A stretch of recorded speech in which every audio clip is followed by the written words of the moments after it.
마태복음 21장 12절로 13절 말씀 다 함께 찾으셨으면 같이 읽겠습니다. 시작. 예수께서 성전에 들어가사 성전 안에서 매매하는 모든 사람들을 내쫓으시며 돈 바꾸는 사람들의 상과 비둘기 파는 사람들의 의자를 둘러 엎으시고 그들에게 이르시되 내 집은 기도하는 집이라 일컬음을 받으리라 하였거늘 너희는 강도의 소굴을 만드는도다 하시니라. 아멘. 삶으로 가르치신 교훈 벌써 세 번째 시간입니다. 오늘 말씀에 보면 주제가 아까 제목에도 나와 있지만 주제가 뭐예요? 거룩. 성전 청결 사건으로 우리가 잘 알고 있는 그 이야기죠. 사실 요 스토리가 그 마지막 고난 주간에 있는 스토리입니다. 그래서 대부분 이제 학자들이 이렇게 보면 화요일 날, 오늘이 화요일이죠. 화요일 날 일어났던 사건이라고 그렇게 이제 봅니다. 그러니까 뭐 요일상으로도 딱 오늘 본문하고 어울리는 말씀이긴 합니다. 근데 여러분 생각해 보세요. 만약에 현대에 요즘에 이런 일이 일어났다. 그럼 어떻게 됐을까요? 예수님은 바로 경찰에 잡혀갔을 겁니다. 아마 신고를 하고 그러면 경찰에 연행되지 않았을까. 글쎄 뭐 제가 법을 잘 몰라서 딱히 떠오르는 변명은 없는데 기물 파손죄라든지 뭐 하여튼 그 성전의 기물들을 성전 앞이죠. 그 앞에 있는 거 다 뒤집어 엎으신 거잖아요. 이게 아마 요즘 같았으면은 바로 경찰에 붙잡혀서 이제 아마 조사를 받지 않았을까. 근데 예수님께서 이렇게 과격한 적이 다른 성경 어디에도 없는데 굉장히 과격한 모습이 사실은 나오거든요. 성전에서 그 영화에도 여러분도 한번 보셨을지 모르겠는데 예수님 영화에도 보면 이 장면이 나오는데 그 앞에서 장사하는 사람들의 상을 다 엎으신 거예요. 정말 굉장히 예수님 입장에서 굉장히 분노하신 거고 사람들 입장에서는 와, 저 사람 왜 저래 하면서 아주 이상한 사람 보듯이 아마 이유가 있겠죠. 예수님이 온유하고 겸손하신 예수님이 그걸 그냥 기분 나쁘다고 그랬을 리는 없고 우발적으로 욱해가지고 그러셨을 리도 없고 굉장히 이렇게 생각을 하셨고 아마 그 장면을 처음 보시진 않고 이제 계속 보셨을 거예요, 그죠? 공생의 기간 동안 그러면서 이제 마지막이잖아요. 이제 그 주간에 예수님은 이제 십자가에 죽으시니까 이 마지막의 행동으로 보여주신 거죠. 왜? 이유가 있습니다. 배경이 있어요. 그 성전 앞에 뭘 파냐면 성전 제물을 파는 사람들이 있었습니다. 성전 제물이 뭐예요? 보통 양, 그죠? 뭐 염소, 양, 뭐 제일 큰 예물은 이제 뭐 암소도 드리지만 뭐 그런 것도 있었겠죠. 비둘기, 뭐 이런 것들이 쭉 있어요. 근데 이게 왜 여기 있느냐? 이제 가까이서 오는 사람들은 뭐 양이나 염소를 끌고서 와서 제물을 드릴 수 있었겠지만 멀리서 사는 사람들 있잖아요. 정말 다른 도시나 이런 데서 예루살렘 성전에 와야 제사를 드릴 수 있기 때문에 다른 도시에서 사는 사람들이 양을 끌고 올 수도 있어요. 물론 끌고 오다가 근데 양이 넘어지거나 자빠지거나 그래서 다치거나 피가 나거나 그러면 이 제물은 제물로서 가치가 없어지는 거예요. 그러니까 굉장히 조심조심 뭐 이렇게 안고 가든지 하여튼 그래야 되는데 그게 쉽지 않잖아요. 뭐 1, 2km면 또 몰라도 10km, 20km, 30km 떨어진 데서 그 양을 끌고 온다는 것이 쉽지가 않습니다. 그러니까 그냥 와서 거기서 제물을 사는 거예요. 깨끗한 제물을 사는데 예를 들어서 그 양 한 마리가 양 한 마리가 얼마예요? 뭐 10만 원이라고 칩시다. 그러면 10만 원이면 아니 붙여도 한 11만 원, 12만 원, 한 어느 정도까지 용납이 되겠습니까, 여러분? 뭐 한 13만 원, 15만 원? 뭐 그 정도 붙이면 그래 뭐 갖고 오는 수고료 포함해 갖고 살 수 있는데 이거 말도 안 되는 가격을 붙이는 거예요. 30만 원, 50만 원, 뭐 엄청나. 그러니까 그 왜 돈을 그렇게 붙여요? 이게 장사로 생각해. 이게 제물로 하나님 앞에 드리는 제물이지만 그 사람들은 장사로 생각해. 비둘기 한 마리에 몇 배의 정말 기록에도 보면 20배, 30배를 붙여서 하는 거예요. 근데 제사를 드리는 사람 입장에서는 그 재물이 있어야 제사를 드리기 때문에 안 살 수가 없는 거죠. 비둘기 같은 경우에는 가난한 사람이 드리는 거잖아요. 그러는데도 수십 배의 이득을 취하고 이제 그런 일들이 있었습니다. 또 성전세라고 해서 그냥 세상의 돈을 가지고 성전에 드릴 수가 없어요. 하나님 앞에 예물을 드릴 수가 없어요. 하나님 앞에 드리는 예물로 환전을 해야 되는데 그 환전하는, 우리도 환전할 때 이렇게 뭐 수수료 같은 거 붙잖아요. 환전의 수수료 같은 또 이렇게 덧붙여지는 게 이것도 말도 안 되는 거예요. 그러니까 거기는 그게 누적되고 처음에 뭐 조금 붙였겠죠. 2%, 3%, 5%, 10%. 나중에는 뭐 몇 배로 붙이는 거죠. 그러니까 예수님 시대에는 이미 거기는 엄청난 장사, 돈에 혈안된 사람들이 막 있었던 것이고, 저쪽에서 2배? 그럼 난 3배. 저쪽에서 3배야? 난 4배. 이러면서 서로 막 엄청난, 그리고 또 담합을 하기도 했을 것이고, 그러니까 그 앞이 완전히 하여튼 그런 장소가 되어버린 거죠. 그러니까 예수님께서 아마 처음 예루살렘에 갔을 때 깜짝 놀라셔서 다들 놀랬겠죠. 아이고, 이 사기꾼들 하면서 어떡합니까? 그리고 그걸 묵인해 준 사람이 있어요. 그게 대제사장들, 제사장 그룹들이에요. 제사장들이 그거 하지 못하게 했으면 못했죠. 근데 제사장들이 묵인을 해줍니다. 왜 묵인을 해줄까요? 돈 받으니까 뒷돈을 받잖아, 자기들이. 제사장님, 우리 4대 6으로 할까요? 5대 5로 합시다. 뒷돈을 받으니까 하고 아유 너무 비싸요, 모르는 척하고 하나님께 드리는 건데 다 그 정도 해야지 하면서, 그러니까 거기가 아주 그냥 난장판이 된 거예요. 예수님 보시고 이거는 아니다. 이걸 어떻게 해야 되나? 말로 뜯어 하지 마세요. 이렇게 하면 안 됩니다. 좋은 말로 해서 들을 수 없는 상황이었기 때문에 마지막 이 고난 주간 마지막에 예루살렘에 입성하시고 그 모습을 딱 보자마자 이제는 내가 한번 보여줘야 될 때가 있다. 다 뒤집어 엎으신 거죠. 이게 이제 배경입니다. 자, 거기에서 저는 이 상황을 묵상하면서 결국에는 예수님께서 우리에게 말씀하시고자 하는 하나의 단어가 있다면 거룩해야 된다는 거예요. 거룩해야 된다. 거룩해야 된다고 하는 것이 뭘까? 첫 번째는요, 돈에 물들지 말아야 됩니다. 돈에 물들지, 이것은 오늘날 우리에게는 더더군다나 새겨들어야 하는 말씀이에요. 돈을 사랑함이 일만하게 뿌리다. 이 단어를 여러분 잘 묵상해야 돼요. 돈을 사랑함이 일만하게 뿌리다. 돈을 미워하라는 말은 아니에요. 돈을 막 싫어하라는 얘기가 아니라 돈이 필요하죠. 현대인들은 더더군다나 현대를 살아가면서 돈이 필요하죠. 그런데 돈을 사랑하지 말라는 거예요. 돈 때문에 모든 것을 다 그냥 다 영혼까지 파는 그런 일들을 하면 안 된다는 거예요. 우리가 돈을 인식할 때 어떻게 인식해야 된다 그랬어요? 돈은 수단이다. 돈은 수단이다. 돈을 통해서 이루고자 하는 것이 뭔가를 생각해야지 돈 자체가 목적이 되어서는 안 된다. 돈 자체가 목적이 되면 돈을 사랑하게 되죠. 돈만 벌려고 하죠. 돈은 벌어서 의미 있게 잘 좋은 것에 쓰기 위해서 버는 거지, 돈 자체를 벌는 것이 그 뭐가 중요하겠습니까? 죽을 때 그 돈을 가져갈 수 없잖아요.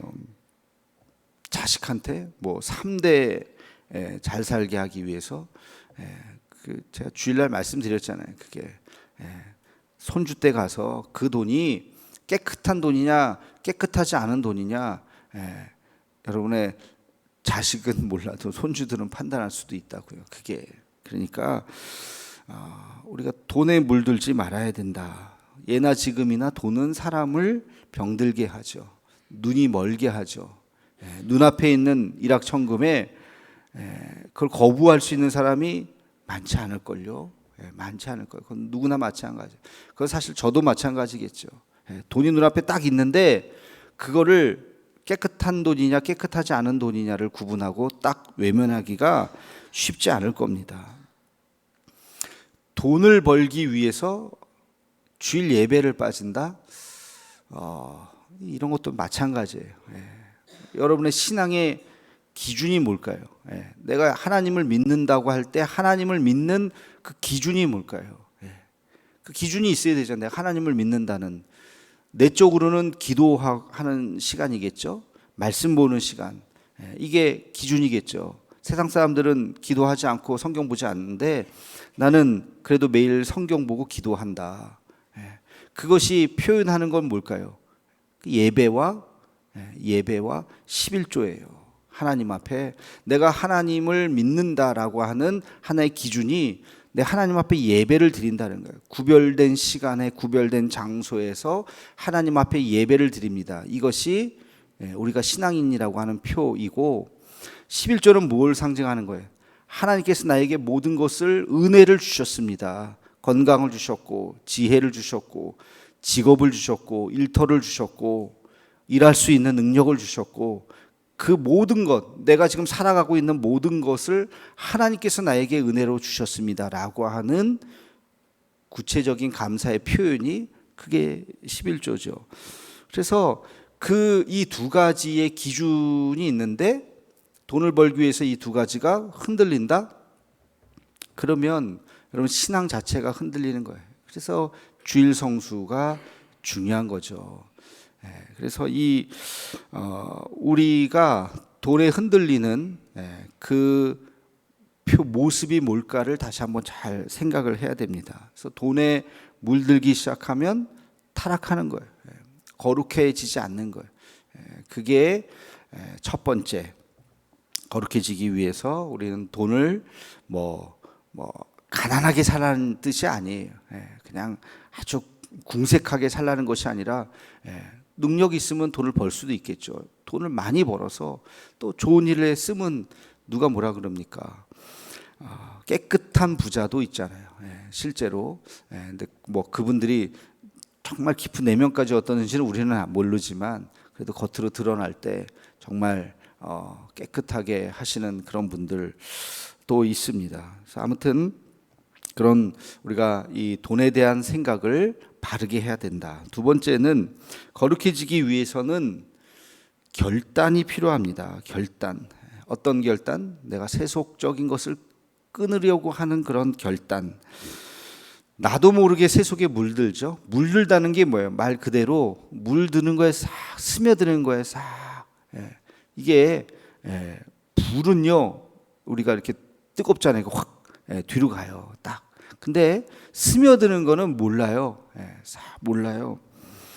그래서 어느 순간 나도 모르게 빠져버린 거예요. 늪에 빠지듯이 쓱 하고 빠져버리면 어느 순간부터는 이제 헤어나오기가 쉽지 않아요. 여러분 술 같은 것도 마찬가지고 술, 담배, 마약 다 마찬가지예요. 술 한 잔 먹는 거 누가 뭐라 합니까? 술 한 잔 할 수도 있죠. 근데 그 술이 점점 횟수가 잦아지고 양이 많아지고 이게 물드는 거예요. 나도 모르게 어느 순간 술 없이는 살 수 없는. 담배도 마찬가지 아니에요.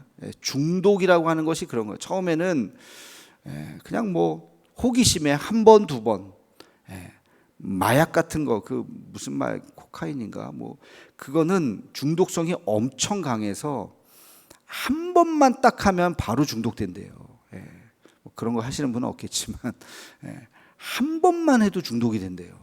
그러니까 그래서 아예 끊으라는 거예요.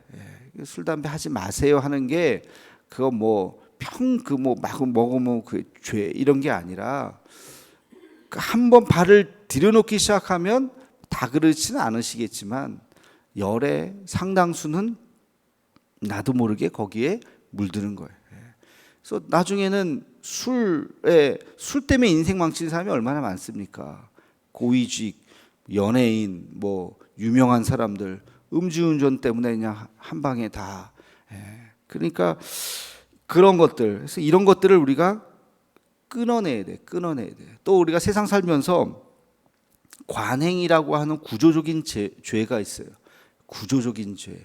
그 자리에 가면 그럴 수밖에 없는 그런 것도 우리 그리스도인들이 그것을 끊어내. 대표적인 게 노예제였죠. 노예제. 옛날에 노예제도가 있었을 때 잘 사는 사람 크리스찬 입장에서 자기 집에 노예가 있는 거 그거에 대해서 죄의식이 없었을 거예요. 당연히 우리 아버지도 노예들이 있었고 우리 집에 흑인 노예들이 있는 거 당연한 거지. 그것을 끊어낸다고 하는 것이 생각하기도 어려웠지만 어느 시대, 그러니까 그 시대가 온 거죠. 그 시대의 정신이 사람에 대해서 동등하게 취급하는. 그래서 이 흑인들은 사람인가 아닌가? 사람이네.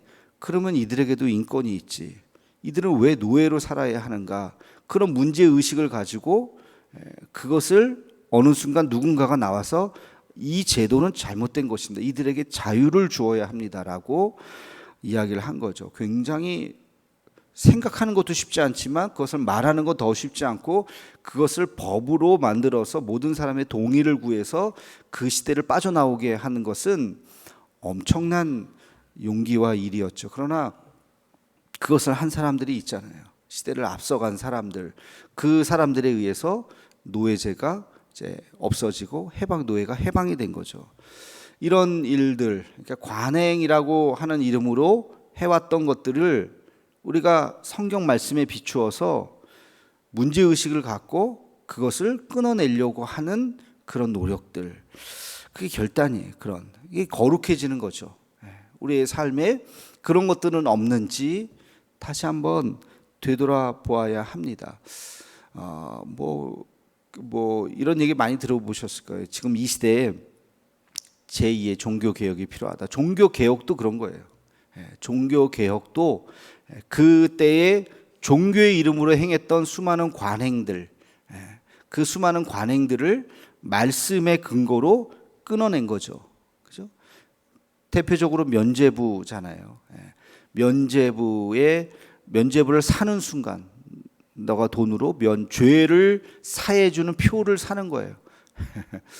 그래서 큰 죄는 예를 들어서 1,000만 원짜리로 사고 작은 죄는 100만 원, 10만 원짜리 그런 걸 돈을 사서 면죄부를 가지고 있으면 이걸 악용할 수도 있겠죠. 저 사람을 죽이면은 얼마면 됩니까? 10억 오케이. 그럼 10억 내고서 죽이고 10억 내고 면죄부 사고. 예를 들면, 그러니까 그게 엄청난 잘못이라는 것을 글쎄 알았는지 몰랐는지 그런 일들까지 행하고 있었다는 거예요. 그러니까 그것이 얼마나 잘못되니까 중세 교회가 그런 일까지 하고 있었다는 거죠. 그러니까 그런 일이 잘못됐다고 하는 것을 종교 개혁자들이 깨닫고 거기에서 여러분 중세는 교회를 떠나서는 살 수가 없는 거예요. 공기와 같은 거예요, 그 시대. 근데 거기에 저항을 하고 교황에 저항을 하고 나온다? 이거는 뭐 그냥 죽는 것도 아니잖아요. 얀 후스 같은 사람은 산채로 공개로 화형당하잖아요. 산채로 묶여서 수많은 사람들이 보는 앞에서 산채로 화형을 당하고 그냥 이렇게 그냥 죽이는 것도 아니고 굉장히 고통스럽게 죽이는 그런 일들을 아무튼 그러니까 이런 것들이 다 거룩한 것을 위해서 결단하는 것이 우리에게 필요하다. 그러니까 이 시대도 우리가 바꾸어야 할 것이 무엇인가? 하나님의 말씀에 바른 것인가? 아니면 왜곡된 것인가? 왜곡이라고 하는 것은 가다가 이렇게 나도 모르게 조금 휘어가는 거거든요. 인간이기 때문에 완벽할 수는 없죠. 휘어가게 돼요. 예. 그러면 잠깐 멈춰서서 다시 뒤돌아봐야 돼요. 예. 그래서 여러분 이렇게 선 긋는 거 있잖아요. 땅만 보고 쭉 선 긋다 보면 나는 일자로 쭉 긋는 것 같은데 일어나서 다시 쭉 보면 이렇게 삐뚤어져요. 그렇죠? 예.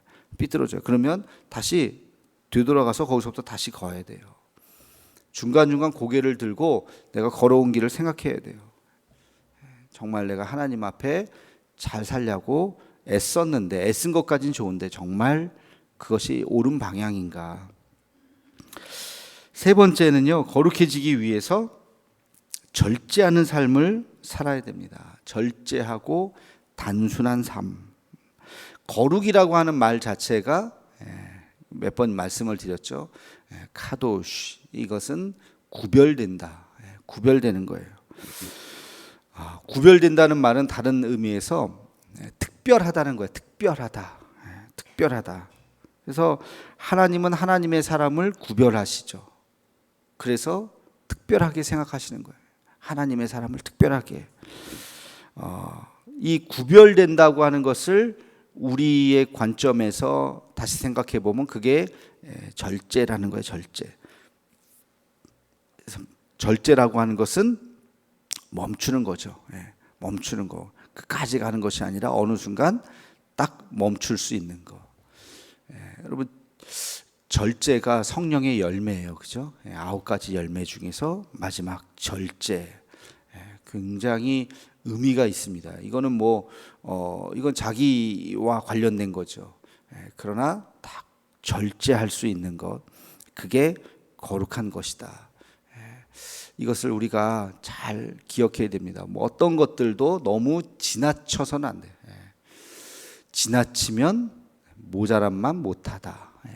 과유불급이라고 하는 말의 의미가 무엇인가? 너무 지나치면 안 돼. 그래서 딱 적당한 선에서 딱 멈출 수 있고, 우리가 적당하다는 말이 굉장히 좀 부정적으로 쓰일 때가 있어요. 적당히 해, 그거는 대충 해, 이런 느낌으로 봤는데 사실 그 말의 의미는 그게 아니에요. 적당히 하는 것을 딱 맞게 하라는 거죠. 알맞게. 근데 적당히 해, 이거는 그냥 대충 해, 이런 뉘앙스인데 그런 게 아니라 딱 알맞게 하는 것, 이런 것들이 우리에게 필요한 거예요. 그래서 이 거룩한 것은 그래서 절제하는 삶이 필요하고, 절제하는 삶은 단순한 삶하고 연결되는 거예요. 우리의 삶도 복잡하지 않고, 우리 하루의 삶도. 제가 어느 책을 보니까 50부터 해야 할 일, 이런 게 있더라고요. 제가 이제 그 정도쯤 나이가 돼갖고 이렇게 제목을 싹 봤더니 그 중에 하나 뭐가 있냐면 친구 관계를 정리해라, 이런 게 있더라고요. 그래서 뭔가 봤더니 쓸데없는 친구들 다 그런데 시간 낭비하고 돈 낭비하고, 세상 사람들도 술 먹고, 인간 관계, 인맥이 곧 성공이다 해가지고 인맥 막 넓히고 그러는 게, 이제는 50부터는 그런 거 다 절제해야 된다, 그런 내용이더라고요. 어느 정도 동의가 되는데, 그런 것도 그래요. 우리도 삶을 좀 단순화할 필요가 있는 거예요. 단순화할, 너무 지나치게 막 자기랑 관계없는 것까지 할 필요가 없고, 단순하게 더 조용한 시간, 또 자기와 가까운 사람들에 좀 더 집중하는 시간, 이런 시간들이 필요한 것이죠. 그것이 거룩이다. 자, 오늘 말씀을 정리해 보면 우리 예수님께서 하셨던 그 행동, 이것은 거룩한 거룩을 향한 예수님의 몸부림이라고 볼 수 있죠. 거룩하지 못했던 타락한 그 현장을 보면서 예수님께서 아주 굉장히 특이한 행동을 하신 거죠. 이것을 보면서 우리도 거룩해져야 한다는 것을 깨닫고, 거룩해진다고 하는 것이 뭘까? 첫째는 돈을 사랑하지 않는다는 거예요. 돈에 물들지 않는다는 거예요. 그리고 우리가 어떤 잘못된 것에 대해서 결단한다는 거예요. 여러분들도 거룩하지 못한 어떤 모습들이 있다면 결단하세요. 우리 중엔 없겠지만 혹시 아직까지 술 담배에 대해서 고민하고 있는 분, 물론 술 담배 하고도 교회 나오셔도 돼요. 괜찮아요. 담배 펴도 교회 나오셔도 돼요. 뭐 그거는 구원과 관계 없고, 뭐 담배 핀다고 해서 지옥 가는 것도 아니고, 술 먹는다고 해서 지옥 가는 것도 아니고, 관계 없어요. 그러나 뭐랑 관계 있어요?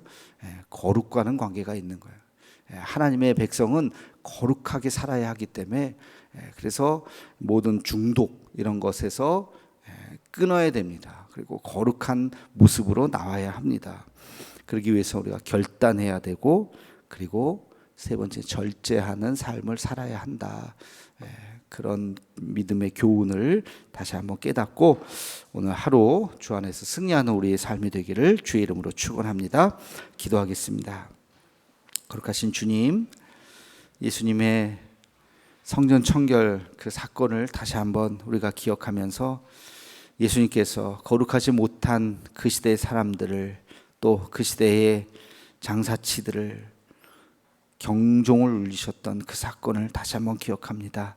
하나님, 우리도 하나님 앞에서 우리가 잘못했던 것이 무엇인가 다시 한번 되돌아보게 도와주시고, 일만하게 뿌리인 돈을 사랑하지 않게 하여 주옵시고, 돈 번다고 신앙생활 게으르지 않게 하여 주옵시고, 하나님 앞에 우리가 정직하고 바르게 절제하며 살아갈 수 있는 우리 모두가 되게 하여 주옵소서. 아직까지 잘못된 습관들이 우리에게 남아있다면 하나님 그것을 끊을 수 있는 힘을 주시고, 내 힘으로 감당할 수 없습니다.